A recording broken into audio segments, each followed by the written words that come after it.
नमस्कार। प्राइम समाचारमा स्वागत छ। म दृष्टिवाणी धेताल। म सुषमा श्रेष्ठ। सुरु गरौं अहिलेसम्मका प्रमुख समाचारबाट।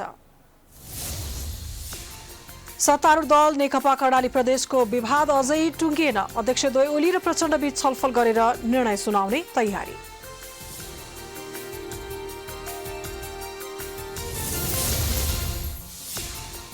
नेपालमा कोरोना संक्रमित थपिने क्रम घटेन। आज मात्रै 3100 जना भन्दा धेरै संक्रमण, 12 जनाको मृत्यु, सक्रिय संक्रमित 38,700 नाग्यो। हिन्दूहरूको महान चाड बडा दशैं सुरु। आज घर घरमा घट स्थापना। कोरोनाको जोखिमका कारण मठ मन्दिरमा औपचारिक कार्यक्रम मात्रै।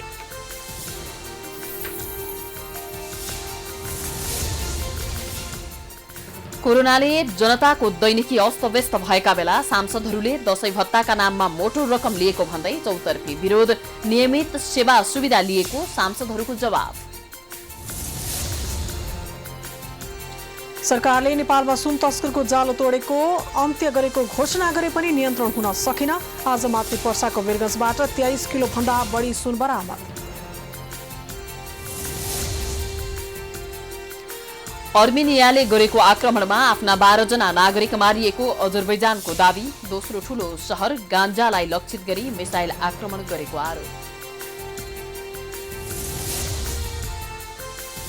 र अखिल नेपाल फुटबल संघ लुम्बिनी प्रदेश कमिटी गठनमा विवाद। नेतृत्वका लागि दुई पक्षले अडान नछोडेपछि सहमति हुन सकेन।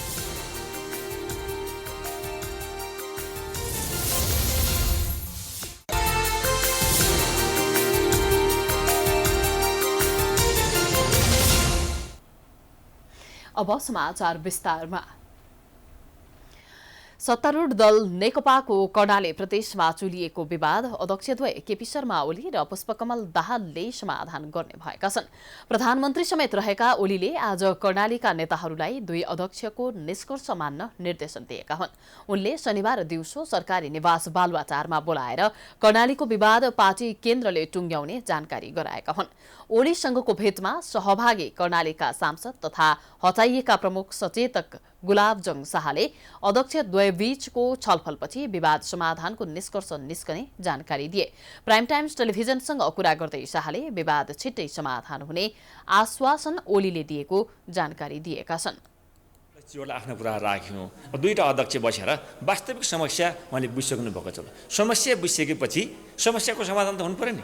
कुनै पनि समस्या भयो भने त्यसलाई तत्कालका तत्काल समाधानतिर लाग्यो भनेपछि मलाई लाग्छ समस्या समाधान भयो भनेपछि आम जनताले, आम कार्यकर्ताले, हामी सबैले अपेक्षा गर्ने कुरा पनि त्यही थियो र त्यही आशाले अपेक्षाले हामी आएका छौँ। मलाई लाग्छ यो समस्या छिटै समाधान हुन्छ।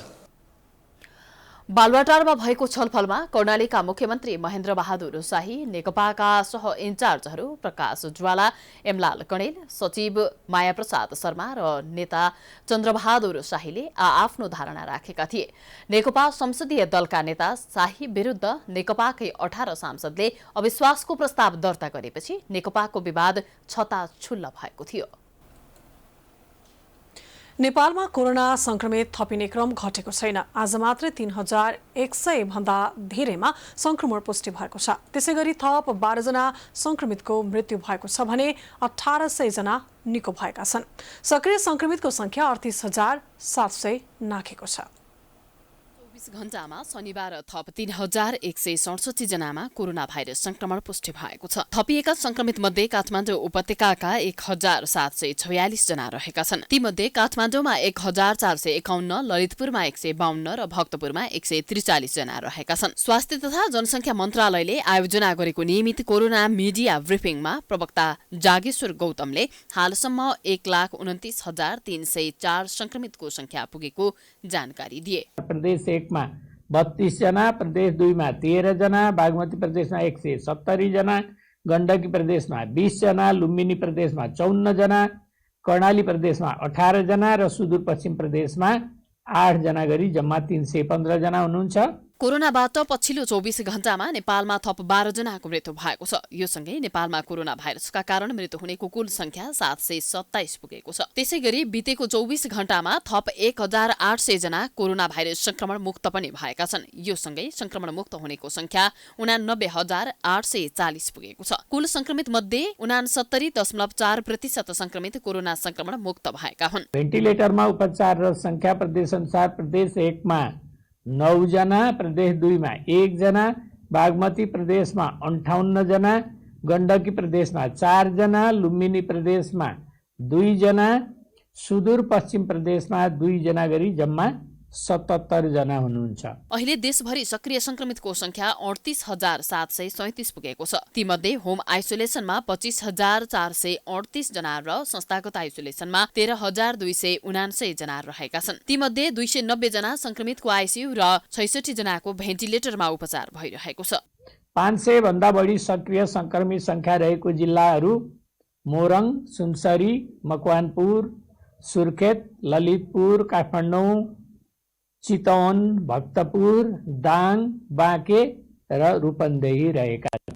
काठमाडौँ सहित मोरङ, रूपन्देही, सुनसरी, ललितपुर, भक्तपुर, चितवन, सुर्खेत, मकवानपुर, बाँके, दाङ र कास्की गरी 12वटा जिल्लामा 500 भन्दा बढीको उपचारको क्रम रहेको छ भने त्यसैगरी मोस्ताङमा सक्रिय कोरोना संक्रमितको संख्या 0 रहेको छ। हालसम्म पीसीआर विधिबाट 12,69,605 परीक्षणहरू भएका छन्। 24 घण्टामा जम्मा 15,531 पीसीआर परीक्षण भएको छ। हालसम्म क्वारेन्टिनमा रहनेको संख्या 4,715 जना रहेको छ। आजबाट महान चाड बडा दशैं सुरु भएको छ। दशैंको पहिलो दिन आज घर घरमा घटस्थापना गरिएको छ। तर कोरोना संक्रमणका कारण खासै रौनक भने छैन। घटस्थापनाका दिन मठ मन्दिरमा औपचारिक रूपमा पूजाआजा मात्रै गरिएको छ।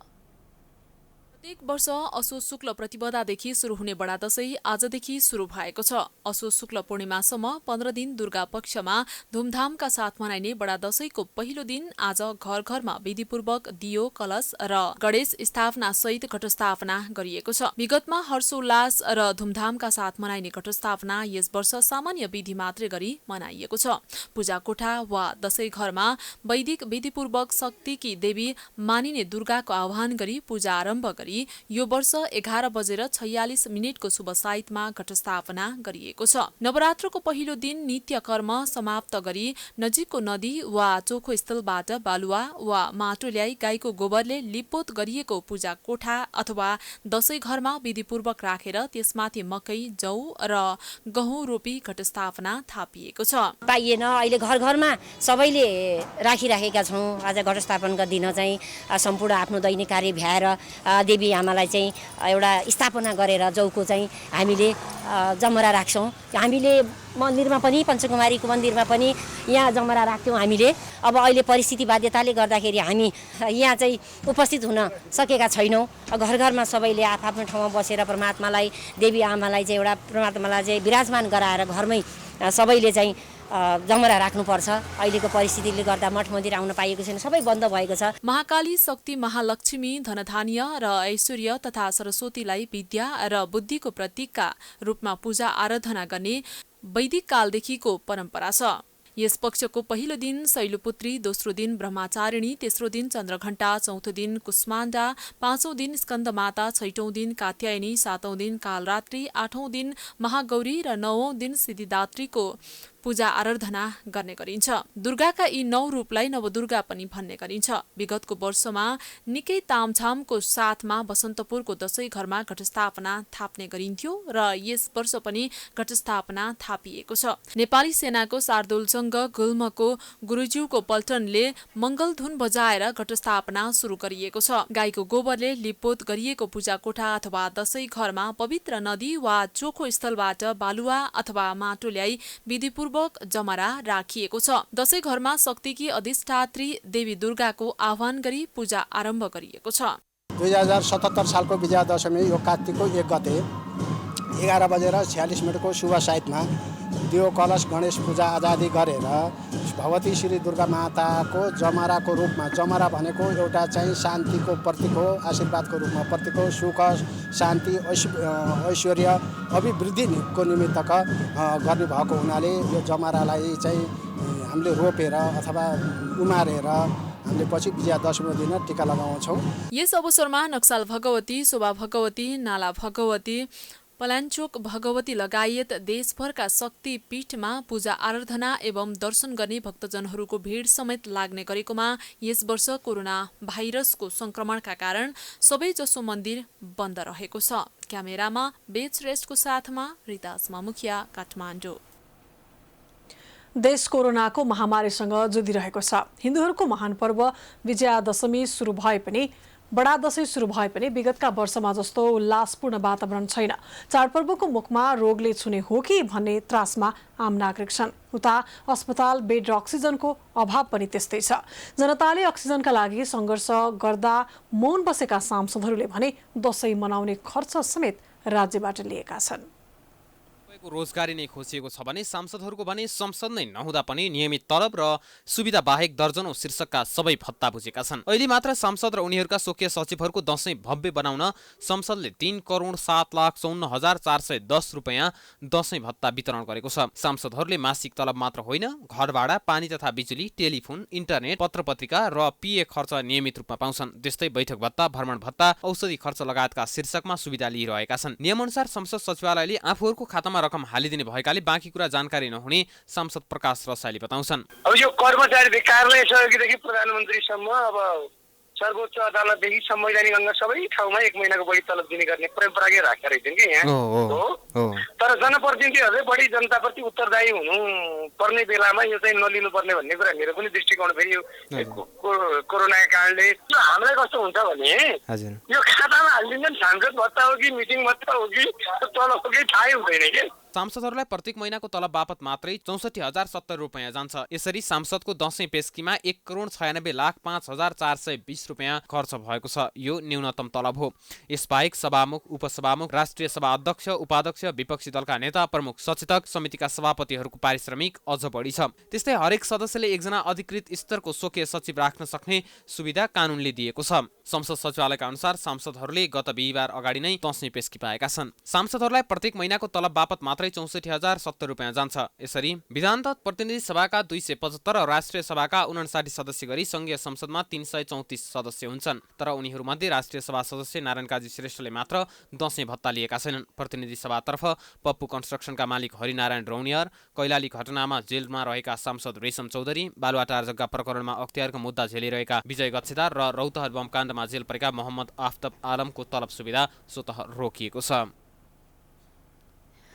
प्रहरीले पर्साको बेरगञ्जबाट 23 किलो भन्दा बढी सुन बरामद गरेको छ। केही दिनदेखि निगरानी गरिरहेको प्रहरीले बेरगञ्ज महानगरपालिका 5 रेशमकोटी स्थित गणेश अपार्टमेन्टमा छापा मारी सुन बरामद गरेको हो। प्रहरीले 1 केजीका 13वटा बिस्कुट, 8 केजी 576 ग्रामका मजौला बिस्कुट र 46 थान सानो बिस्कुट, 100 ग्रामका 10 थान बरामद गरेको बताएको छ। प्रहरीले सुनका गरगहना पनि बरामद भएको बताएको छ, जसको तौल 681 ग्राम रहेको छ। सबै गरेर 23 किलो भन्दा बढी सुन बरामद भएको पर्सा प्रहरी प्रमुख गंगा पन्तले जानकारी दिनुभएको छ। त्यस्तै प्रहरीले 2 केजी 262 ग्राम बराबरका चाँदीका गरगहना तथा भाँडाकुँडा समेत बरामद भएको जनाएको छ। सुनको कारोबारी गर्न आउने सूचनाका आधारमा प्रहरी राति समेत त्यहाँ बसेको थियो। तर नआएपछि स्थानीय भद्र भलाद्मीको रुहबरमा अपार्टमेन्टको फ्ल्याट नम्बर 303 खोलेर खानतलासी गर्दा सुन र चाँदी बरामद भएको हो। सुरक्षा गार्डका अनुसार उक्त फ्ल्याट बिहारको पूर्वी चम्पारण हरैया निवासी अशोक सिन्हाको भएको बुझिएको छ।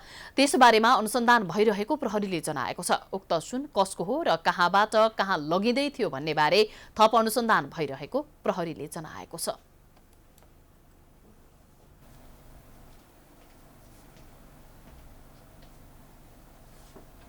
समाचारको सिलसिला जारी छ। हामी विश्राम पछि आउँछौं।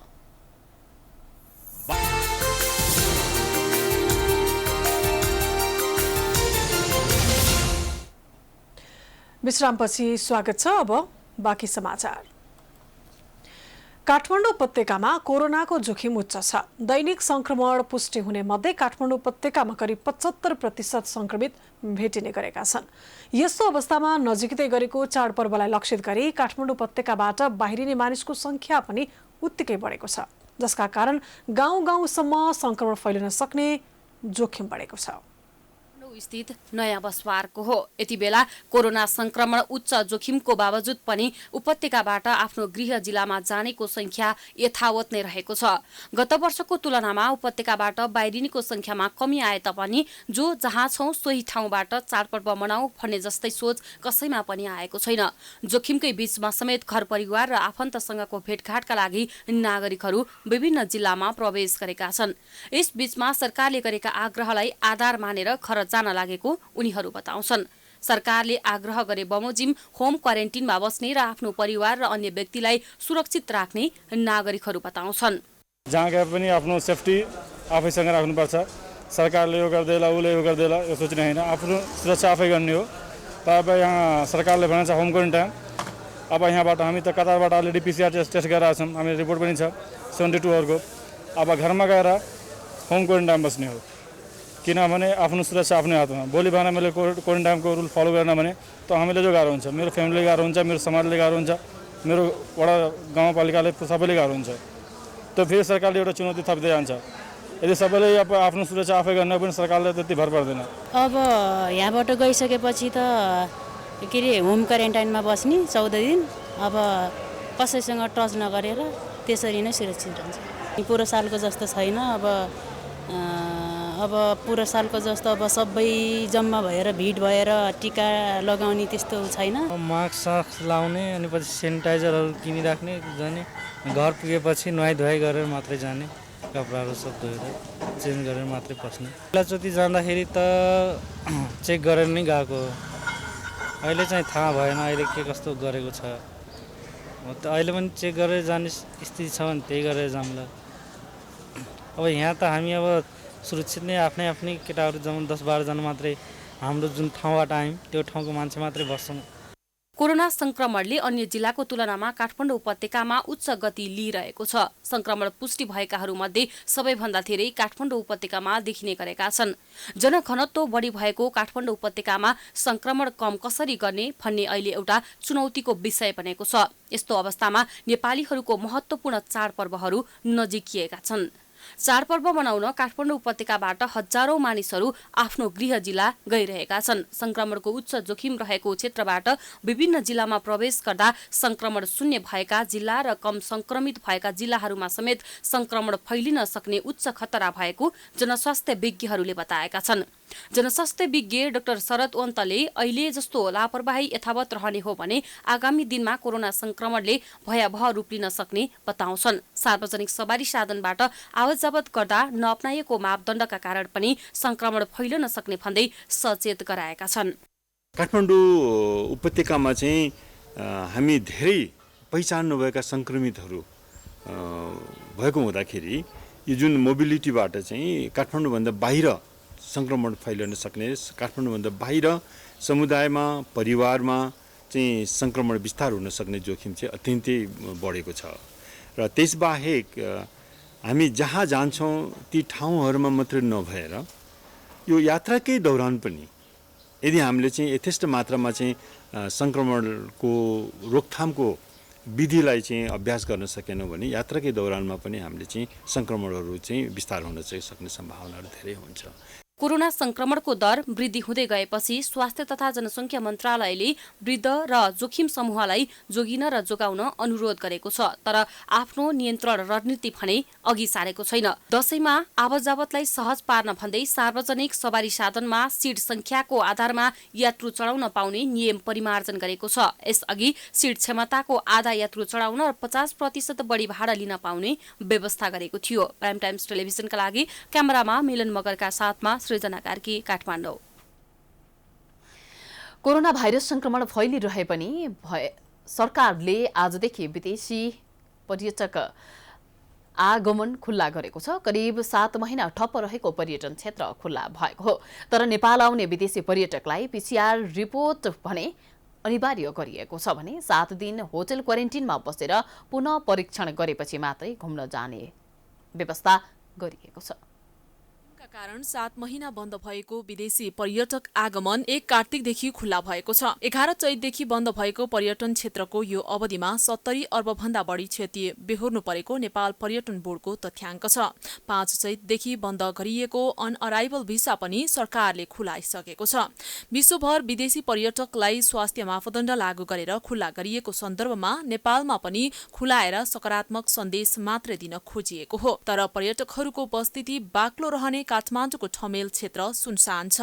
त्यस्तै त्रिभुवन अन्तर्राष्ट्रिय विमानस्थल पनि सुनसान छ। नेपाल आउँदा 72 घण्टाको PCR रिपोर्ट देखाउनु पर्नेछ। लामो समय आफ्नो व्यवसाय ठप्प भएका व्यवसायीहरू भने पर्यटन खुल्ला भएसँगै खुसी भएका छन्। अमेरिकन र युरोपियन पर्यटकहरू चाहिँ अलि अधिक मात्रामा छ।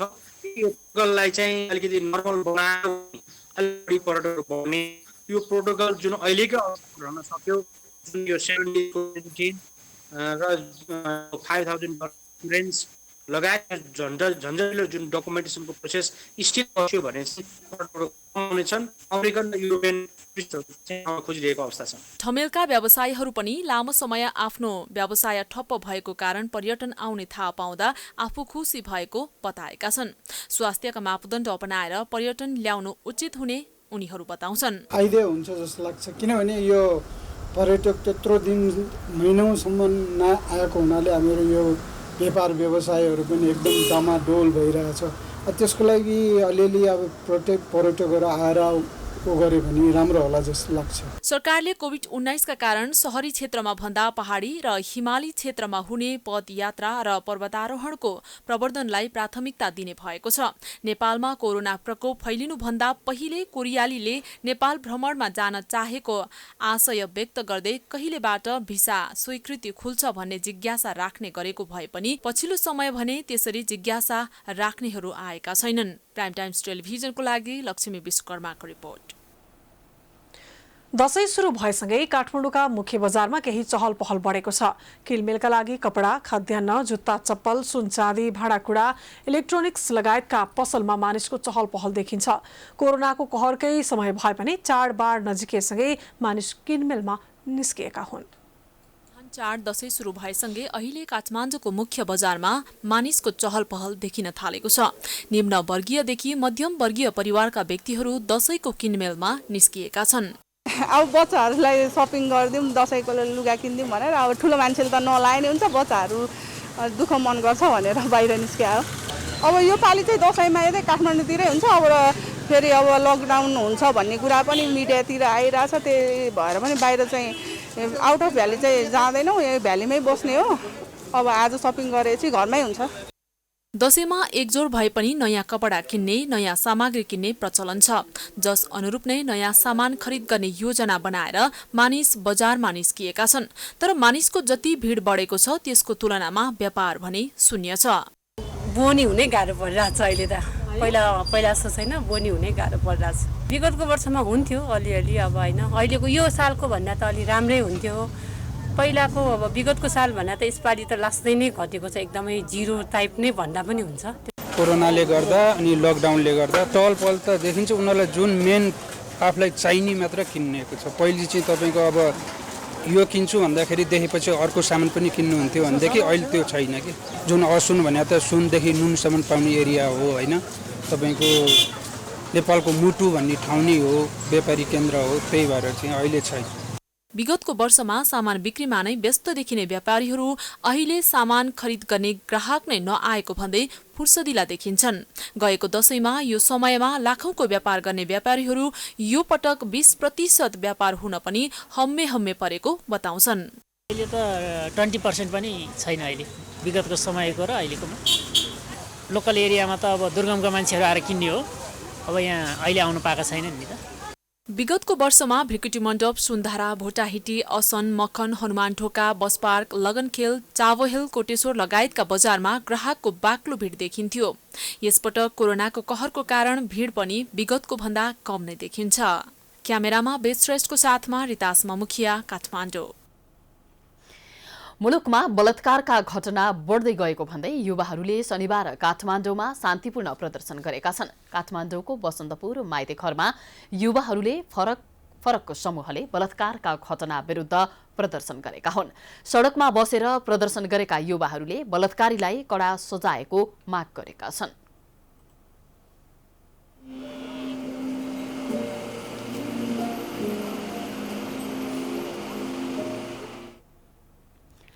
बलात्कारका घटनामा संलग्न भएको आरोपित व्यक्तिलाई प्रशासनले पक्राउ गरेर सामान्य सोधपुछ गरी छाड्ने गरेकाले नै यस्ता घटनाहरू बढ्दै गएको उनीहरूको आरोप रहेको छ। उनीहरूले बलात्कारीका घटनालाई सामान्य रूपमा नलिन र बलात्कारीलाई हदैसम्मको कारबाहीको माग समेत गरेका छन्। गुल्मीको मालिका गाउँपालिका 8 सिमलटारीमा आँखा उपचार केन्द्रको स्थापना भएको छ। आँखा उपचार केन्द्र स्थापना भएसँगै पश्चिम क्षेत्रका 4 स्थानीय तहका नागरिकले सेवा पाउने भएका छन्। आँखा अस्पताल नहुँदा सामान्य आँखाको उपचारको लागि सदरमुकाम तमघास र भैरवा जाने बाध्यता थियो। ज्योति संघ जिल्ला शाखा गुल्मीको प्राविधिक सहयोग, सेवा फाउन्डेसन नेपालको व्यवस्थापन सहयोग र मालिका गाउँपालिकाको पहलमा गुल्मीको सिमलटारीमा आँखा उपचार केन्द्रको स्थापना गरिएको छ। आँखा उपचार केन्द्र स्थापना भएसँगै पश्चिम क्षेत्रका मालिका गाउँपालिका सहित मदाने, धुर्कोट र इस्मा गाउँपालिका गरी 4वटा स्थानीय तहका नागरिकले सेवा पाउने भएका छन्। सामान्य आँखाको उपचारको लागि जिल्लाको विकट मानिने पश्चिम क्षेत्रका जनता तमघास तथा भैरहवा उपचार गर्न जाने गरेका थिए। अब आँखाको 70% उपचार सिमलटारी आँखा उपचार केन्द्रमै हुनेछ। मोतियाबिन्दुको यहाँ हामीले पहिचान गर्छौँ, जलबिन्दुको पहिचान हुन्छ आँखामा लाग्ने र जुन दृष्टि पर्दामा लाग्ने आँखाका रोग जसमा चाहिँ सुगरको कारणले, चिनी रोगको कारणले र हाइपरटेन्सिभ बिपी बढी भएर यस आँखा उपचार केन्द्रबाट र आँखाका लगभग 70 देखि 80% रोगको यहाँ चाहिँ उपचार हुन्छ। सिमलटारी 4वटा स्थानीय तहका नागरिकलाई केन्द्र पर्ने र धेरै नागरिकले सेवा लिने भएकाले सिमलटारीमा आँखा उपचार केन्द्र स्थापना गर्ने पहल भएको नेपाल नेत्र ज्योति संघ जिल्ला शाखा गुल्मीले जनाएको छ। पश्चिम क्षेत्रमा एउटा आँखा उपचार केन्द्रको आवश्यकता महसुस गरेको करिब 10-12 वर्ष अगाडिदेखि नै हो र विविध कारणले हामी यो क्षेत्रमा आउन सकेका थिएनौँ र हाम्रो विभिन्न मिटिङहरूबाट पालिका गाउँपालिकालाई नै हामीले चाहिँ उत्तम छनौट गऱ्यौँ र यो मध्ये पनि एउटा व्यापारिक केन्द्रको रूपमा रहेको र यो मालिका मात्रै नभएर धुर्कोट र मदानी गाउँपालिकाको समेत माझ परेको हुनाले हामीले यसलाई छनौट गरेका हौँ। यता मालिका गाउँपालिकाले पनि आँखा उपचार केन्द्रलाई टिकाइ राख्न र आफ्ना नागरिकलाई स्वास्थ्य सेवा प्रवाह गर्न लागि पर्ने बताएको छ। 3 वर्षमा यो सस्टेन होला भन्ने हिसाबले प्रत्येक वर्ष यहाँ रहने 3 जना कर्मचारीहरूको लागि लाग्ने पारिश्रमिकको हामीले अलरेडी कार्यपालिकाबाट निर्णय गराएर वार्षिक रूपबाट नेपाल नेत्र ज्योति संघ गुल्मीको खातामा पोस्टिङ गर्छौँ। त्यहाँबाट यो कर्मचारीहरूको तलब त्यहाँबाट खुवाइन्छ। पछि चाहिँ 3 वर्षमा चाहिँ हामीले यसको व्यवहार चाहिँ यही संस्था लिन सक्छ भन्ने कुरा बुझेका छौँ। आँखा जस्तो संवेदनशील अङ्गको उपचार आफ्नै गाउँघरमा गर्न पाउनु त्यस क्षेत्रका जनताको लागि खुसीको कुरा हो। संस्था स्थापनासँगै संस्थालाई जोगाइराख्न सरकार निकायको प्रमुख जिम्मेवारी रहेको छ। प्राइम टाइम्स टेलिभिजनको लागि गुल्मीबाट डेबी खड्काको रिपोर्ट। रुकुम पश्चिमको त्रिवेणी गाउँपालिकाका किसानले यस वर्ष खेतबारीमा लगाएको अदुवा खेती फस्टाउँदै गएको छ। जिल्लामै अदुवा पकेट क्षेत्रको रूपमा चिनिएको त्रिवेणीका 10 वडाका किसानले लगाएको अदुवा खेती फस्टाएको हो। त्रिवेणी गाउँपालिकाका किसानले नगदे बालीको रूपमा वर्षेनी अदुवा खेती गर्दै आएका छन्। अन्नबाली भन्दा नगदे बालीका रूपमा लिइएको अदुवा खेतीबाट राम्रो आम्दानी हुने भएकाले त्रिवेणीका 10 वटै वडाका किसानले अदुवा खेती गर्दै आएका हुन्।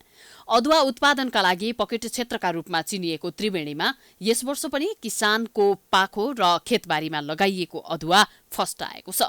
अदुवा खेतीमा गहुँ तथा मकै बाली जस्तो धेरै दुःख नहुने भएकाले यसबाट गाउँमै राम्रो आम्दानी गर्न सकिने किसानको भनाइ छ। राम्रै छ, आम्दानी गर्न सक्यो भने यही गर्न सकिन्छ भन्ने एउटा उदाहरण पनि छ। यो अदुवाबाट जस्तो पनि हुने होइन, धेरै दुःख पनि गर्नु परेन, झारहरू उखाली फालिदिने अनि सजिलै गर्न सकिने खेती हो यो।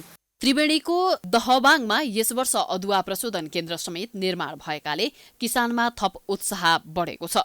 किसानले वर्षेनी उत्पादन गरेको अदुवा निर्यातमा बिचौलियाका कारण बजार भाउमा समस्या देखिएकाले गाउँपालिकाले नै 10वटै वडाका अदुवा किसानलाई लक्षित गरी यस वर्ष अदुवा प्रशोधन केन्द्र स्थापना गरेको छ। तर गाउँपालिकाले भने अदुवा प्रशोधन मेसिन आउन ढिलाइ भएकाले चालु वर्षको माघ फागुनदेखि अदुवा प्रशोधनको काम सुरु हुने बताएको छ। अदुवा प्रशोधनको सन्दर्भमा हामीलाई अहिले तत्काल चाहिएको चाहिँ अदुवा ड्राई मेसिन नै हामीलाई आवश्यक हो र त्यो मेसिन हामीसँग अहिले पर्याप्त छैन र त्यो 60-65 लाखभन्दा तलको चाहिँ अनुदानले पनि त्यो पर्याप्त हुँदैन। त्यस कारणले हामीले प्रदेश सरकारसँग यो चाहिँ अनुरोध गरिसकेका छौँ। अदुवा प्रशोधन केन्द्रमा गाउँपालिकाका 3565 घरधुरी लाभान्वित हुने भएका छन्। विशेष गरी त्रिवेणीको मुरु, खारा र पेउघामा मात्र वर्षेनी 4 टन भन्दा बढी अदुवा उत्पादन हुने गरेको छ। रुकुम पश्चिमबाट भरत चन्दको रिपोर्ट। समाचारको सिलसिला जारी छ। हामी विश्राम पछि आउँछौं। विश्राम अघि प्रमुख समाचार पुनः एकपटक। सत्तारूढ दल नेकपा कर्णाली प्रदेशको विवाद अझै टुङ्गिएन। अध्यक्षद्वय ओली र प्रचण्डबीच छलफल गरेर निर्णय सुनाउने तयारी।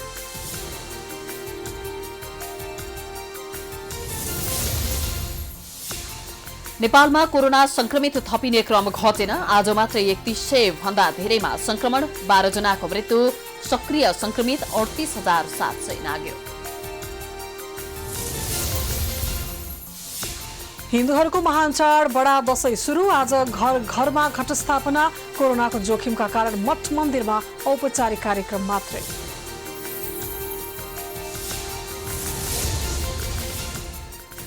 कोरोनाले जनताको दैनिकी अस्त-व्यस्त भएका बेला सांसदहरूले दशैं भत्ताका नाममा मोटो रकम लिएको भन्दै चौतर्फी विरोध। नियमित सेवा सुविधा लिएको सांसदहरूको जवाब। सरकारले नेपालमा सुन तस्करको जालो तोडेको अन्त्य गरेको घोषणा गरे पनि नियन्त्रण हुन सकेन।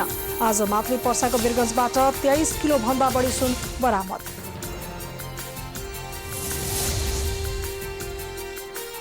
अर्मेनियाले गरेको आक्रमणमा आफ्ना 12 जना नागरिक मारिएको अजरबैजानको दावी। दोस्रो ठूलो शहर गान्जालाई लक्षित गरी मिसाइल आक्रमण गरेको आरोप।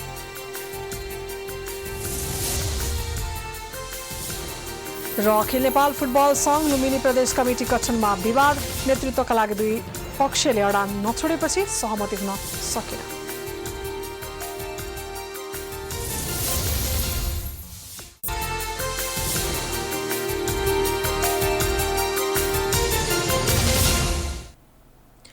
विश्रामपछि स्वागत छ। अब आर्थिक समाचार।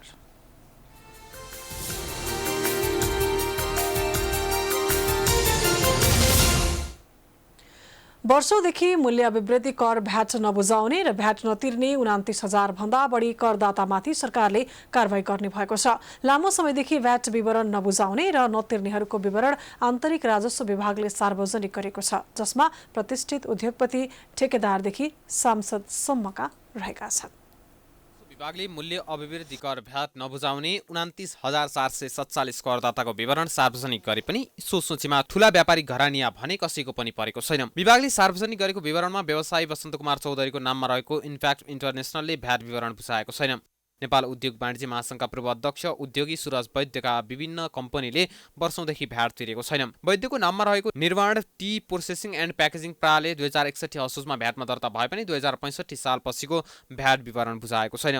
व्यवसायी प्रेम प्रकाश खेतानको नाममा 2064 सालमा भ्याटमा दर्ता भएको हिमालयन मल्टिनेसनल प्रालीले पनि त्यस यता भ्याट विवरण बुझाएको छैन। विराटनगरका व्यवसायी नन्दकिशोर राठीको नाममा भ्याटमा दर्ता पशुपति सोलभेन प्रालीले 2071 सालपछिको भ्याट विवरण बुझाएको छैन। उद्योगी श्रीनिवास शारदाको नाममा भ्याटमा दर्ता भएको लाइन रबर इन्डस्ट्रिजले 2073 सालपछिको भ्याट विवरण बुझाएको छैन। नेपाल उद्योग वाणिज्य महासंघका सदस्य अविनाश बोहराको नाममा भ्याटमा दर्ता भएको प्रिमियम सिन्थेटिक्सले 2055 साल यता भ्याट विवरण नबुझाएको देखिएको छ। व्यवसायी गौरव शारदाको नाममा भ्याटमा दर्ता भएको एसपीजी मार्केटिङ प्रणालीले पनि 2074 पछिको भ्याट विवरण बुझाएको छैन। नेपाल कम्युनिस्ट पार्टी नेकपाका अध्यक्ष पुष्पकमल दाहालका घरबेटी शारदा प्रसाद अधिकारीको सैलुङ कन्स्ट्रक्सनले साझेदारी गरेको जेएच कन्स्ट्रक्सन जेबीले पनि भ्याट बुझाएको छैन। रसुवा अजम्बर शिवराम जेबी, रसुवा कन्स्ट्रक्सनका मोहन आचार्यको कम्पनी र रसुवा कन्स्ट्रक्सनले पप्पु कन्स्ट्रक्सन र रोशन कन्स्ट्रक्सनले 2072 साल यताको भ्याड विवरण बुझाएका छैनन्। मोहन आचार्य नेपाली कांग्रेसका संघीय सांसद हुन्। पूर्व सांसद जनार्दन ढकालको सूर्यचन्द्र कन्स्ट्रक्सन प्रणालीले 2057 साल यताको भ्याड विवरण बुझाएको छैन। पूर्व सांसद बहादुर सिंह लामाको हिमडुङ कन्स्ट्रक्सनले 2061 सालपछिको भ्याड विवरण बुझाएको छैन। हिमडुङले थोकर र एडी बिल्डर्ससँग 2065 सालमा साझेदारी गरेको काममा भ्याट बुझाइएको छैन। सोही कम्पनीले गुल्लीभर वर्ल्ड कन्स्ट्रक्सनसँग साझेदारी गर्दा 2062 सालमा भ्याटमा दर्ता भए पनि 2070 पछि भ्याट विवरण बुझाएको छैन। थापाथली स्थित राजीव विक्रम शाहको जेआरपी ट्रेडिङले 2063 सालपछिको भ्याट बुझाएको छैन। सिनेमासँग सम्बन्धित थुप्रै कम्पनीले पनि भ्याट बुझाएका छैनन्। फिल्म निर्माता झरना थापाको सुहानी फिल्म्स प्रणालीले पनि 2058 पछि भ्याट बुझाएको छैन। निर्मल प्रधानको स्वामित्वको निश्चल चलचित्र भवनले 2064 यता भ्याट विवरण विभागलाई बुझाएको छैन। चलचित्र निर्देशक विकास आचार्य, रुद्रराज पाण्डे आदिका नाममा रहेका कम्पनीले भ्याट बुझाएका छैनन्। महाराजगञ्जको Richmond bakery cafe, Laldarbar restaurant, hotel plaza, hotel Sita, Himalayan mountain रिसोर्टले भ्याट बुझाएका छैनन्। पूर्व सञ्चार तथा सूचना प्रविधि मन्त्री गोकुल प्रसाद बास्कोटाको प्रकाशक तथा सम्पादक रहेको सम्बोधन साप्ताहिकले 2070 सालपछि भ्याट विवरण बुझाएको छैन। नेपाल निर्माण व्यवसाय महासङ्घका अध्यक्ष रवि सिंहको कम्पनी महादेव खिम्ती निर्माण सेवाले डाँफे, चक्रेश्वरी, मिलेनियम र समानान्तर नामक निर्माण कम्पनीले भ्याट बुझाएका छैनन्। हरिनारायण रौनियारको पप्पु कन्स्ट्रक्सनले एमके कन्स्ट्रक्सनसँग गरेको साझेदारी परियोजना पनि भ्याट नबुझाउनेको सूचीमा रहेको छ। काठमाडौँ महानगरपालिकाको अनुगमन टोलीले खसी बोका तथा च्याङ्ग्राको बिक्री वितरणको अवस्थाबारे स्थलगत अनुगमन गरेको छ। आज बिहानै अनुगमन टोलीले काठमाडौँको खसी बजार लगायत विभिन्न स्थानमा पुगे आम सर्वसाधारणको स्वास्थ्य अवस्थालाई मध्यनजर गर्दै स्वस्थकर खसी बोका तथा च्याङ्ग्राको बिक्री वितरण भए नभएको अनुगमन गरेको हो। दशैंका बेला अस्वस्थ खसी बोका तथा च्याङ्ग्राको बिक्री वितरण हुन सक्ने सम्भावनालाई मध्यनजर गर्दै अनुगमन गरिएको महानगरले जनाएको छ। काठमाडौँ महानगरपालिकाका पशु सेवा महाशाखा प्रमुख डाक्टर अवधेश झाले स्वस्थकर खसी बोका तथा च्याङ्ग्रा वितरण भए नभएको बारे अनुगमन गरिएको जानकारी दिनुभएको छ। उहाँले बिक्री गर्न लागिएका खसी बोका तथा च्याङ्ग्राको अनिवार्य स्वास्थ्य परीक्षण गर्नुपर्ने बताउनु भएको छ। स्वस्थ देखिएकाहरूलाई हरियो स्टिकर लगाएर बिक्री वितरण गर्नुपर्ने र अस्वस्थ देखिएकालाई रातो रंग लगाएर बिक्री वितरण गर्न नहुने उहाँले जानकारी दिनुभएको छ।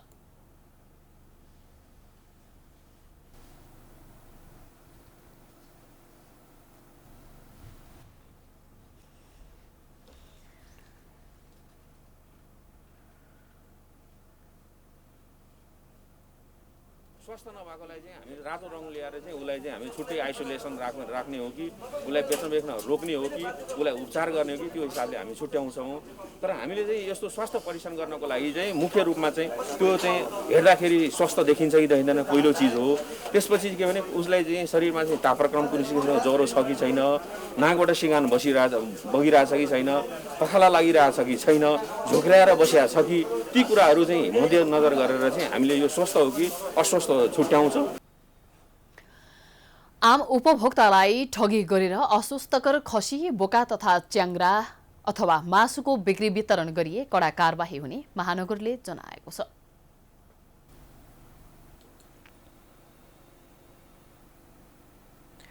अब अन्तर्राष्ट्रिय समाचार।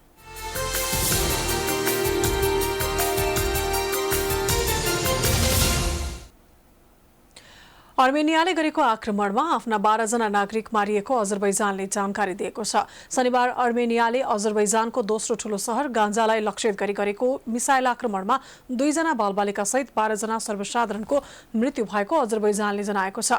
आक्रमणमा परि 40 जना भन्दा बढी घाइते भएका छन्। अर्मेनियाले शहरमा रहेको अपार्टमेन्टमा आक्रमण गरेको समाचारमा उल्लेख छ। अर्मेनियाका तर्फबाट भने अहिलेसम्म कुनै प्रतिक्रिया आएको छैन। प्रारम्भिक जानकारी अनुसार अर्मेनियाको आक्रमणबाट गान्जामा 20 भन्दा बढी घरहरू ध्वस्त भएका छन्। यसैबीच टर्कीले अर्मेनियाली आक्रमणको निन्दा गरेको छ। टर्कीको सत्तारूढ दलले अर्मेनियालाई दुष्ट राज्यको संज्ञा दिँदै गान्जामा भएको आक्रमण मानवता विरोधी अपराध भएको बताएको छ। अर्मेनिया र अजरबैजान बीच नागोर्नो काराबाख सीमा क्षेत्रलाई लिएर लामो समयदेखि विवाद रहँदै आएको छ। तर पछिल्लो समय सेप्टेम्बर 27 यता अर्मेनियाले अजरबैजानी सुरक्षा फौज र सर्वसाधारणप्रति लक्षित आक्रमण गरिरहेको छ।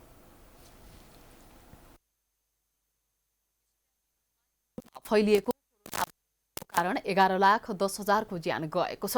हालसम्म विश्वभरमा 3,96,49,49,000 मा कोरोना भाइरस संक्रमण फैलिएको छ। 2,96,89,000 भने संक्रमण मुक्त भएका छन्।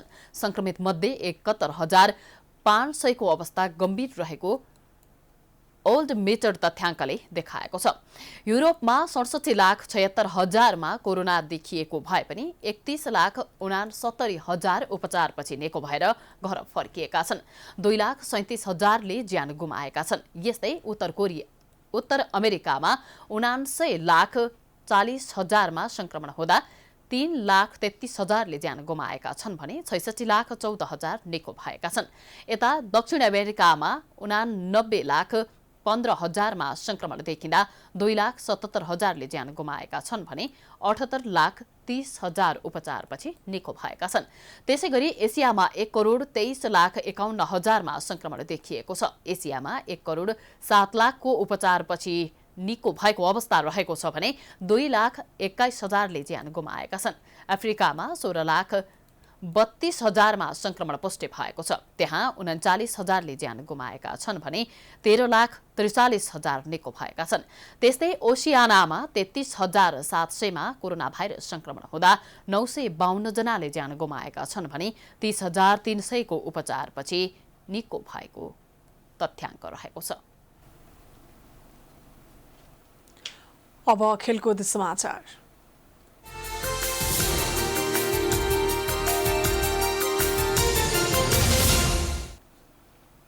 अखिल नेपाल फुटबल संघ एन्फाको लुम्बिनी प्रदेशको कमिटी गठनमा सहमति जुटाउने प्रयास असफल बनेको छ। केन्द्रीय सदस्य दीर्घबहादुर केसीको अगुवाईमा बाँकेको नेपालगञ्जमा बसेको अनौपचारिक भेलाले प्रदेशको नेतृत्व सहित कमिटी गठनमा सहमति जुटाउन नसकेको हो। प्रदेशको नेतृत्वमा बाँके जिल्ला फुटबल संघका अध्यक्ष भोजराज शाहीले अडान राखेपछि प्रदेश कमिटी गठनमा सहमति जुट्न नसकेको हो। प्रादेशिक संरचना अनुसार एन्फाले गण्डकी प्रदेश, सुदूरपश्चिम प्रदेश नम्बर 1 र प्रदेश नम्बर 2 मा सर्वसम्मत रूपमा प्रादेशिक संगठन गठन गरेको छ। लुम्बिनी प्रदेशमा समेत सर्वसम्मत नेतृत्व चयनको लागि केन्द्रीय सदस्य केसीले पहल अघि बढाएका थिए। तर बिहिबार साँझ र शुक्रबार बिहान भएको छलफलमा प्रदेशको नेतृत्वको विषयमा सहमति जुट्न सकेन। प्रदेशको नेतृत्वका लागि बाँके जिल्ला फुटबल संघका अध्यक्ष शाही र दाङका अध्यक्ष पुकार थापा प्रत्याशी छन्। यो सँगै हामी समाचारको अन्त्यमा आइपुगेका छौं। जाँदा जाँदै प्रमुख समाचार पुनः एकपटक। सत्तारूढ दल नेकपा कर्णाली प्रदेशको विवाद अझै टुङ्गिएन। अध्यक्ष द्वय ओली र प्रचण्डबीच छलफल गरेर निर्णय सुनाउने तयारी।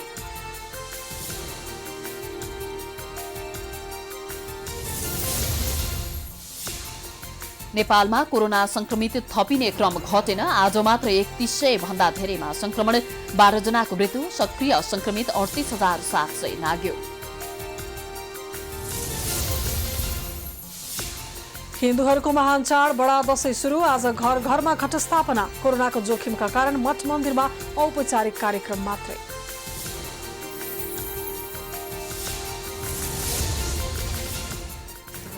कोरोनाले जनताको दैनिकी अस्तव्यस्त भएका बेला सांसदहरूले दशैं भत्ताका नाममा मोटो रकम लिएको भन्दै चौतर्फी विरोध।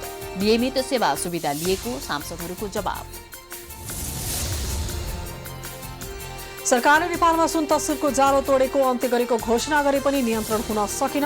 आज मात्रै पर्साको वीरगञ्जबाट 23 किलो भन्दा बढी सुन बरामद।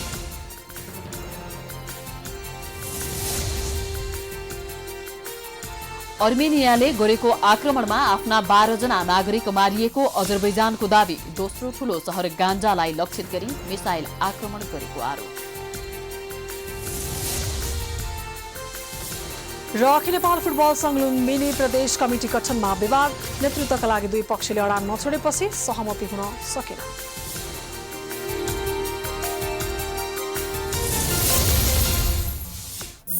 समाचार अहिलेलाई यसपछिको प्रस्तुति जनता जान्न चाहन्छन्। प्राइम टाइम्स टेलिभिजन हेर्दै रहनुहोला। नमस्कार।